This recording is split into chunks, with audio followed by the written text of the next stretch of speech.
For this section, we're going to be looking at formulas and additional applications of geometry. But before we move on, I want to talk about the difference between perimeter and area. Let's say I had a yard, like let's say a park or anything you guys want. Let's say I'm going to do this like a rectangle.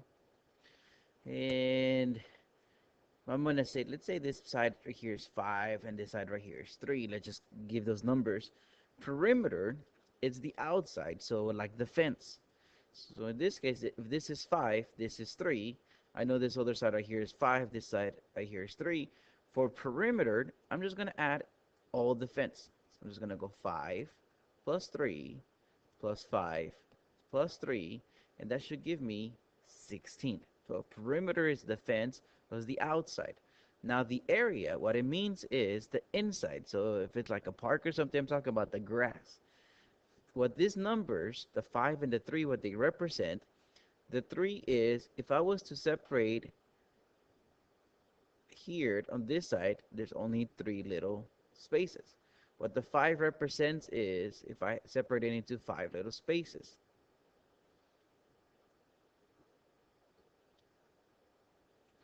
So there's 5 squares one way, there's 3 squares the other way. That's what those numbers represent. Now area is how many squares are there. So I'm just going to come and say area. I'm going to put A for area. How many squares are there? We can add them up. 1, 2, 3. You can just add them all up. But for rectangles, we know that easy way to do this is we call this width. We call this height or length.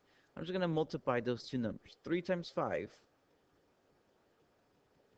Once again, we can add all the numbers. But for rectangle, a shortcut is just multiplied those two numbers, and my area should be 15. My number is very similar between perimeter and area in this case, but there is a difference. Remember, perimeter is the fence, and the area is the grass, if we were looking at a park. So now that we said that, I'm going to come over and I'm going to give you guys some formulas. Here's the width, here's the length of a rectangle, but I'm going to give you guys area is length times width, the area is 64, the length is 10. Instructions are find the value of the remaining variable in each formula. So starting from the formula that I gave you guys, A equals L times W. Remember, when two numbers are put together, we call those times. From the formula, I'm going to give you guys some numbers for some letters, replace them, but I'm not going to give you the number for one letter. And what I'm asking is find the value of that letter. So instead of A, I'm going to write 64, because I said the area is 64.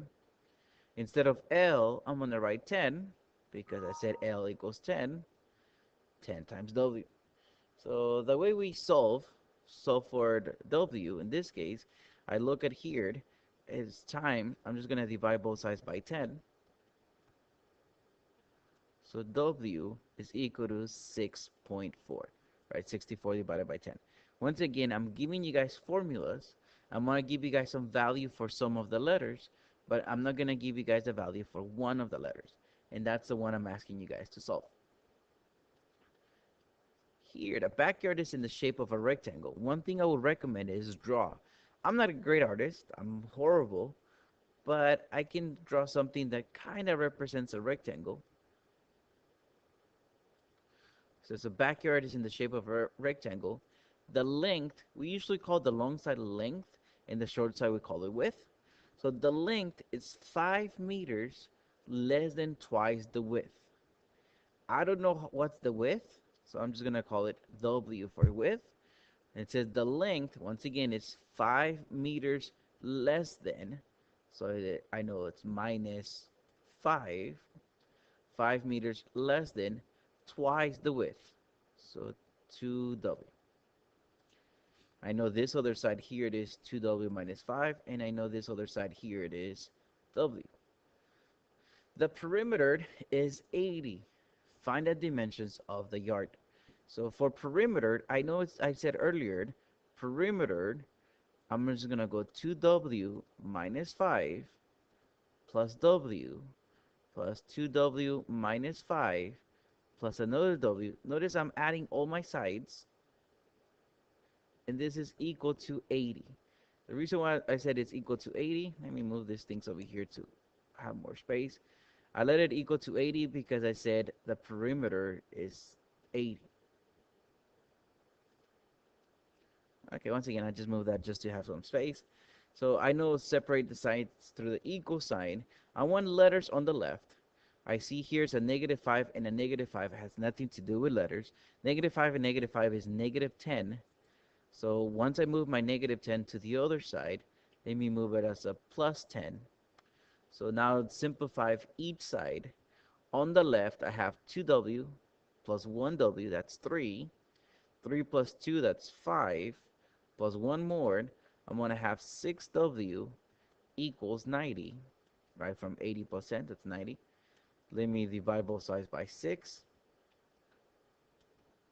90 divided by 6, so I have w. 90 divided by 6 happens to be 15th.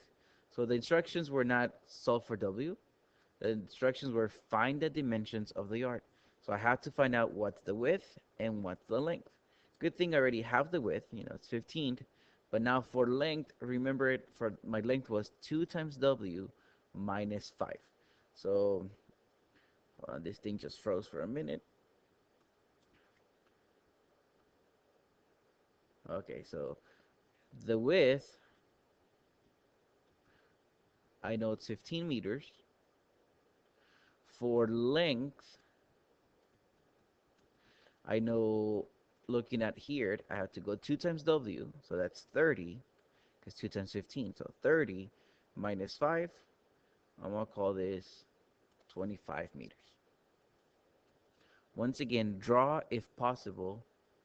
It helps out.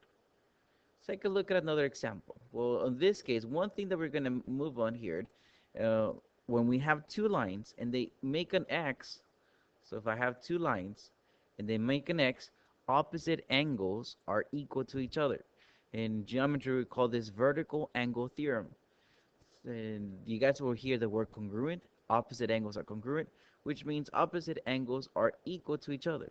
So here, for example, I see an X, opposite angles. In this case, 4x plus 19 is equal to 6x minus 5. When there's an X formed, angles that are opposite from each other, so they're basically on the other side, they're equal to each other. So let me solve for x. I'm going to move this 4x to the right, because I'm going to move the letters to the right.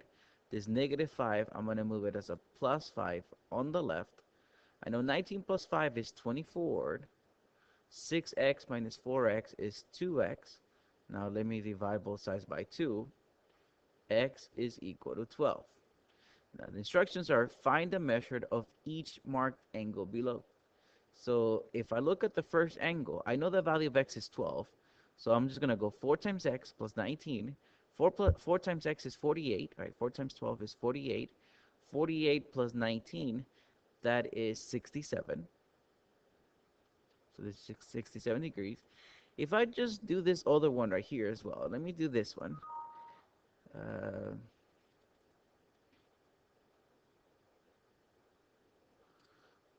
6 times 12, that's 72. 72 minus 5, 67 degrees as well. It makes sense that I get the same number because I said they were equal to begin with. So it makes sense that they're the same thing. Now, another thing that we have is two angles. If you notice, I have two angles that look like this. I have an angle here and another angle here.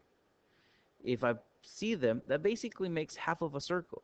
I know a circle we've heard in real life. Every day we hear that a circle is 360 degrees. So half of a circle should be 180 because it's half of 360.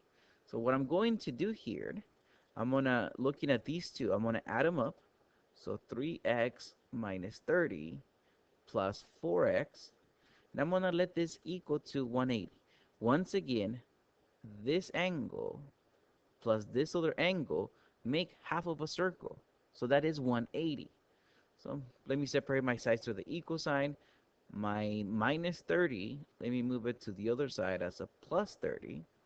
So on the left side, 3x plus 4x, that's 7x. On the right side, 180 plus 30, that's 210. Now divide both sides by 7, because I'm solving for x. X is equal to 30. Looking at the instructions, find the measure of each marked angle below. So I know the value of x is 30. So looking at the first one, 3 times x, that's 90. 3 times x is 90. 90 minus 30, that gives me 60. So this angle right here is 60 degrees. Looking at the other one, 4 times 30, that gives me 120 degrees.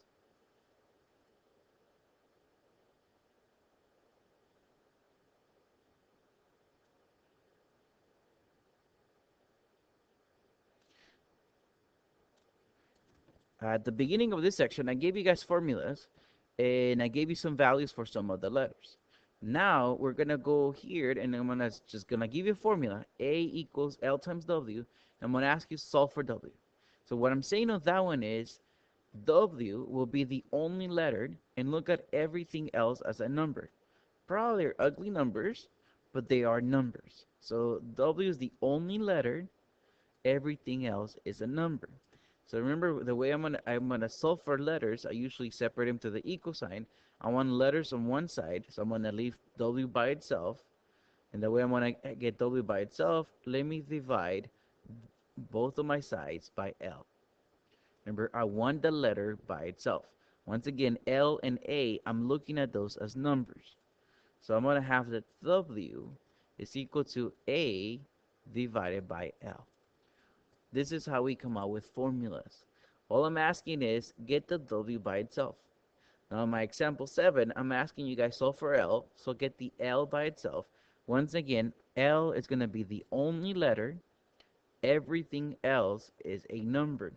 So let me separate my side through the equal sign. My 2W, it's a number. I'm going to move it to the left as a minus 2W. Let me simplify what I have. On the left, I'm just going to write it over here for space.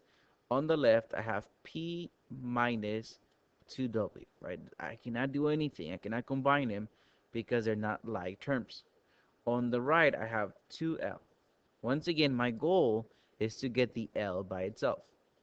Now, let me divide everything by 2. So, everything divided by 2. P over 2, P divided by 2 is just P over 2, because I don't know what the value of P is. Minus, here, 2 divided by 2 can cancel out. So I'm just going to have a W by itself equals, here my 2's cancel out. So P over 2 minus W equals L.